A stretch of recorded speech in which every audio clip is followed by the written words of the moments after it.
Okay, hello everyone. I'm Maxime Vincent and I'm presenting to you the PicoTCP stack, which we want to present here as the okay as the reference TCP/IP stack for the Internet of Things. Going to try to fix that first.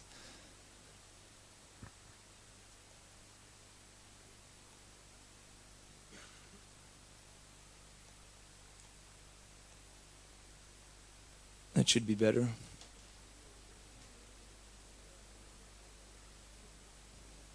All right, we're good to go.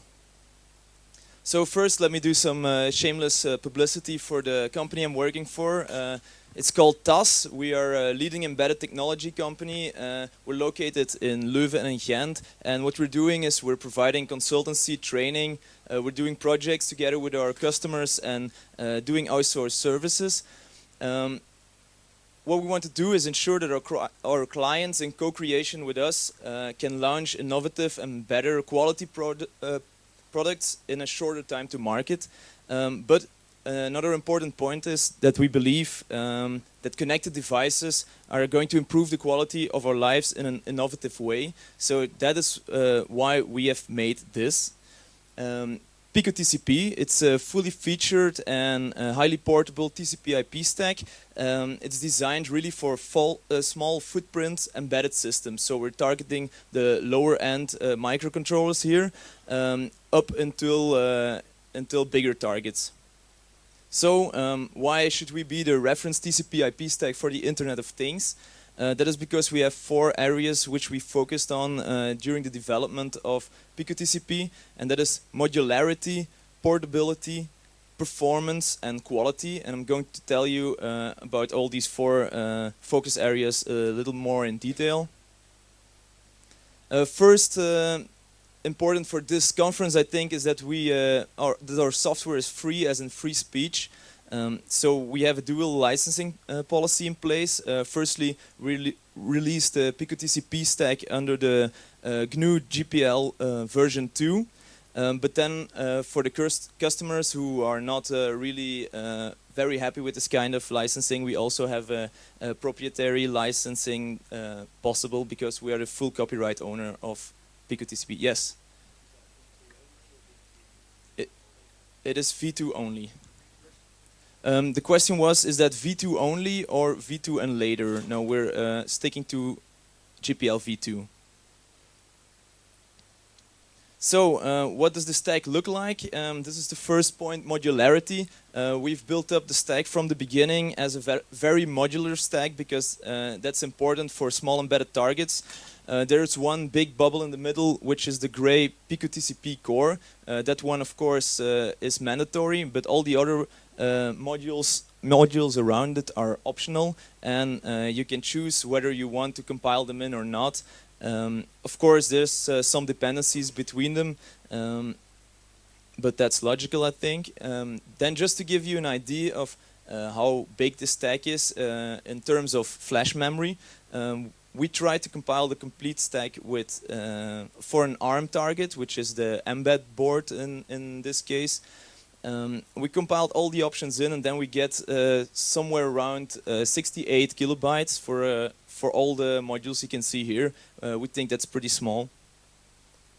Then let's see how we can build this up in a modular way. So we removed everything except TCP, UDP, and then we want to use only IPv4 because we're also implementing IPv6, and both can be used at the same time.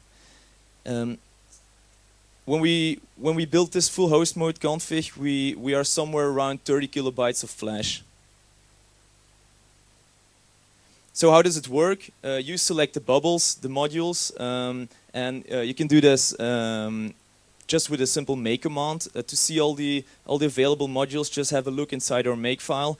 I made the command I used here for the 30 kilobyte version of the stack, which I have just showed you. I have explicitly mentioned all the modules. If you don't mention any of them, you will just get all the modules. And then for the small lib size, I've also stripped the module here to see what it will finally take in your flash. But you shouldn't do that if you still want to link the library. Next point is portability. We we thought of portability since the beginning, so we are really CPU architecture independent. We run on 8-bit cores, on 16, on 32-bit, 64-bit, little or big endian. We have also thought of the smaller systems which have no operating system at all, so bare metal, small operating systems or schedulers, things like FreeRTOS, real operating systems or more complete operating system up until real-time operating systems. Right now, at this moment, we have about 10 or more different platforms which we already support, and we believe that it's very easy to port PicoTCP to a new board, and I will show you this in a minute how it's done. New operating systems should also be easy to support because we wrote our own operating system abstraction layer, so you should just implement this layer and all the rest stays the same. To show you a few of the architectures we support, 64-bit is not mentioned because we only tested this on POSIX client, so on basically on a Linux machine, because we don't have any 64-bit embedded targets at our place. But then in 32-bit there's really a lot of ARM variants, and I think almost every month there's a new one being introduced. It's really easy to port. So we have a few LPC chips, Cortex M0, M3, M4, a lot of STM32 variants also. On the 16-bit side we have the MSP, low power microcontroller from TI. Also the PIC24F, which I will demo here later on. This is a target with really really small resources. It has only 16 kilobytes of RAM, and we're running a complete stack inside of that.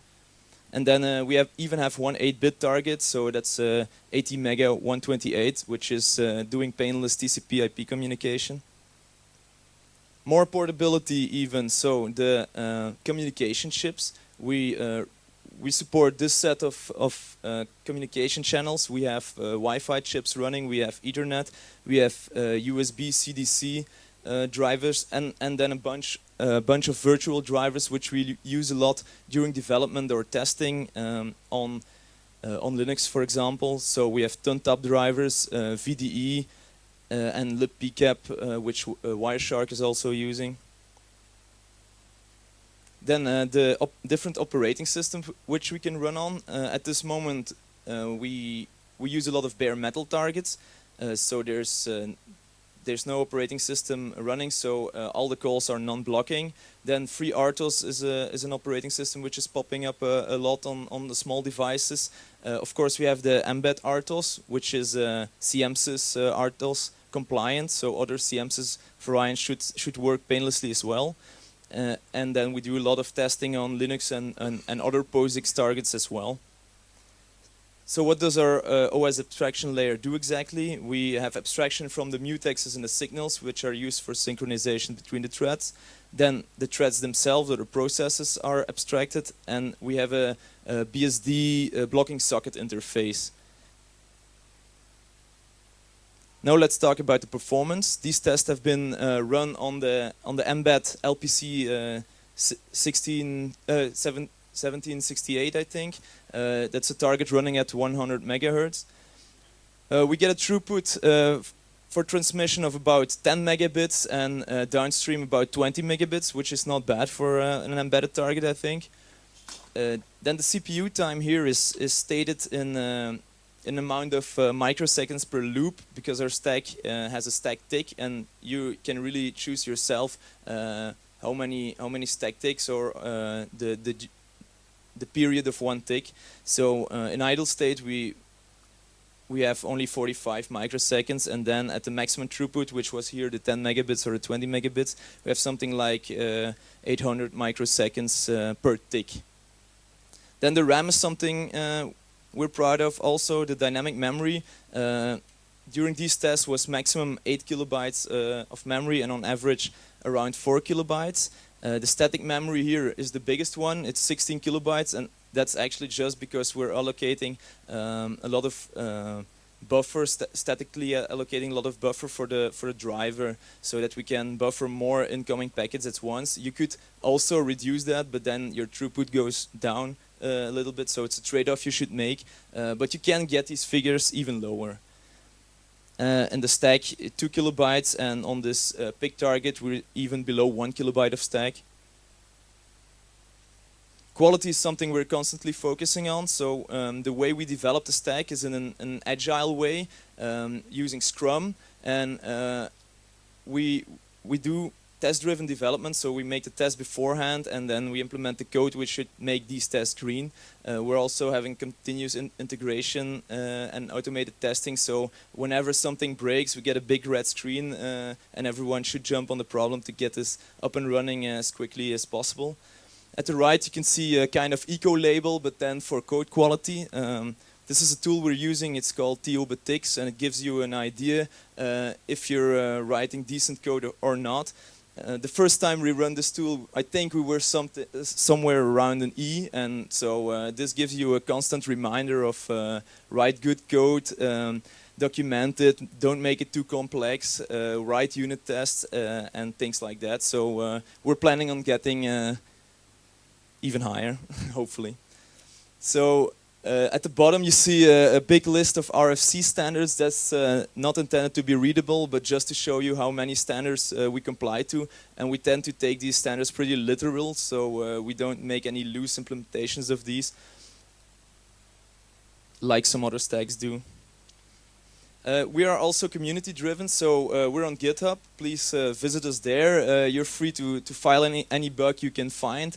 As I said before, we are GPL v2 licensed, so use our stack, fork it, do whatever you want with it, as long as you stick to the GPL.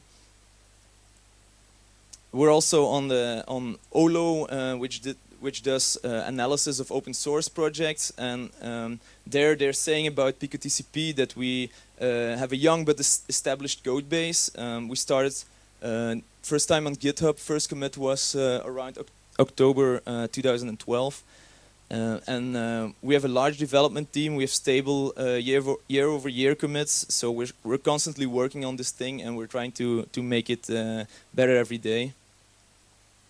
So now, more concrete or more interesting is how to port this actually to a new platform. That's easy. You need just 3 things. That's memory management, which often isn't a big problem, so you just grab the malloc and the free functions from your C library. You need a few timing functions, just 2 actually, and then a driver for your hardware to get the packets really on your physical interface. So how do we do this? Memory management also already said that you can use the malloc and the free functions from your C library if they are decent enough, if they are available. If you're using an operating system, then you could use the memory allocation from the operating system. And we're also right now implementing our own memory manager, because we believe that we can allocate and free memory more efficient than most C libraries do. Also coping with fragmentation when transmitting small packets and things like that. So that's a new development that's on its way. I think it almost made its way into the stable. There is an active pull request. Great. So next thing you need is timing functions. The way we set this up is a timer interrupt, which will every millisecond increment a 64-bit integer, so that we get a big enough time base. And then you need 2 functions, PicoTimeMS and PicoTime, which will return the elapsed time in milliseconds or in seconds. So how do we do this? This is an example from the embed implementation, I think, again. So the PicoZalloc is actually the wrapper around the malloc function which we'll use. So here you can see that it simply uses the malloc from the C library, and a requirement for PicoTCP is that you really zero all the memory explicitly. So if your C library doesn't do it, or you could have a calloc available, for example. Next thing is the PicoTimeMS. We're doing a trick here with a 32-bit integer, which is being incremented because it's a little bit faster, and then we're detecting when it overflows. And the PicoTime is just returning the same value divided by 1000. The last statement here is optional. You could use that as a blocking function would just wait until another millisecond has elapsed. But it's not mandatory. Now we get down to the device driver. This API, we tend to make it very generic and very simple also. So there's only a few things needed. That's the PicoDev create, which will return a struct to a Pico device. And then you have its opposite at the bottom, which is PicoDev destroy, which will do all the cleanup. And then you have a send function and a poll function. So you want to transmit a packet, or you want to see if there's new data available or not on your physical interface. So the header is really simple. There's only two functions exposed, which are the embed create and the embed destroy in this case. All the rest is underneath, which you can see here. So this is the create function, which will allocate some memory at the top for the device driver. Then we will set a MAC address because this is an Ethernet device. Okay. We will init the device and then set a few function pointers which will do the actual work. These are callbacks which are put into a struct. Actually, what we've done here and what is a way that's easy to get started on new platforms is you make wrappers around the existing driver or implementation. In the embed system, we had Ethernet read available, so this is actually just a wrapper around this function, and then you can get started with a one-page function or even a half-page function, and PicoTCP driver is working. The send function is just the same story. We're using the Ethernet write and Ethernet send API from the embed. So let's get down to a demo.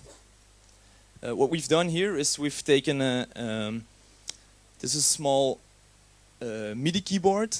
Actually, it's meant as a toy for the Wii, I think, but it wasn't a great success, so you can find them really cheap on eBay. The great thing is they have a MIDI port, which we will use. This MIDI port, the MIDI protocol is really simple, so you just need a level translator, and then with a UART you can read out bytes which are on the MIDI channel. And what we're doing is, you can see this here, is we take the keyboard, we translate this to a serial stream. The microchip PIC controller will read this out, use PicoTCP to put this on a Wi-Fi channel.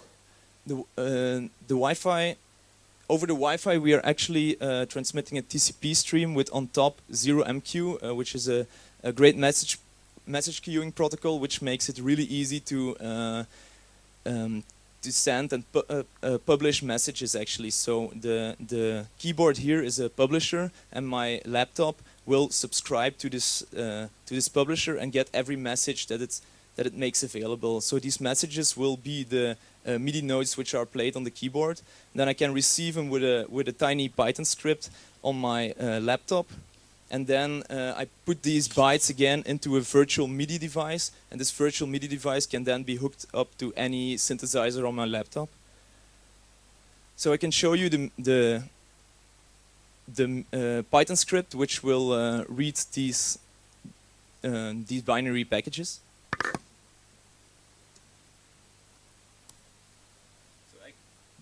So that's about it. I think there's a few more lines at the bottom. Most of them are print functions just to see what's going on. So this is just to show how easy it is to do TCP/IP communication by using 0MQ.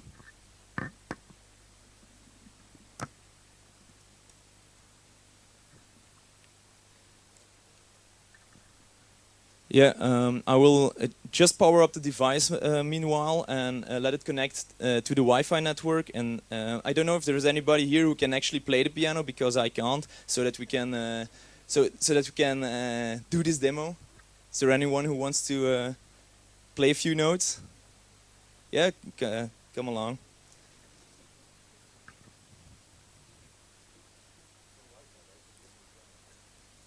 Yeah, except that. Yeah, the board is USB powered indeed. So the board is connected. I will now connect the Python script, and you can see that it's immediately receiving MIDI messages. And now I have this virtual MIDI device, and I should connect it to a synthesizer. And now you should be able to play the piano, maybe.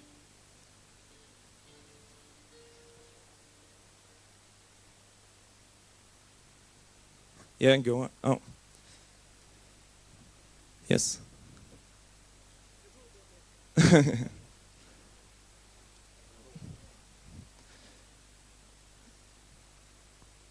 Let's see.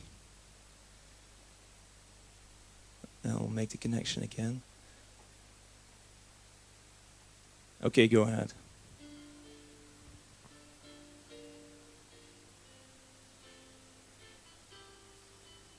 Great song.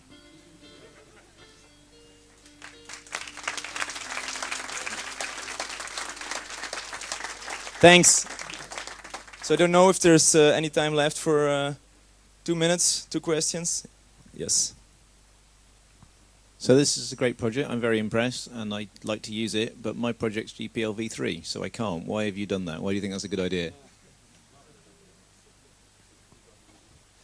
That's a good question. We think the v3 is a little bit too restrictive for the purpose. Yeah, it's true. I don't know. Maybe I can call the help of an expert on this matter. I would reply with another question, actually. So what was the need exactly of the GPL 3 if we already had the 2, which was working pretty well? I think we can take this offline. Okay, so we're going to cut this discussion about GPL licensing. I think if you simply say GPL 2 or later, and then I think the problem is solved. But we can discuss this later. Thank you very much for the demo. If anybody wants to carry on playing the piano, we have an open slots after the next speech, but we're going to stick to our timing here. Thank you very much for this amazing piece of work. Awesome. We have a 5-minute break, and then we have our last formal talk for the day.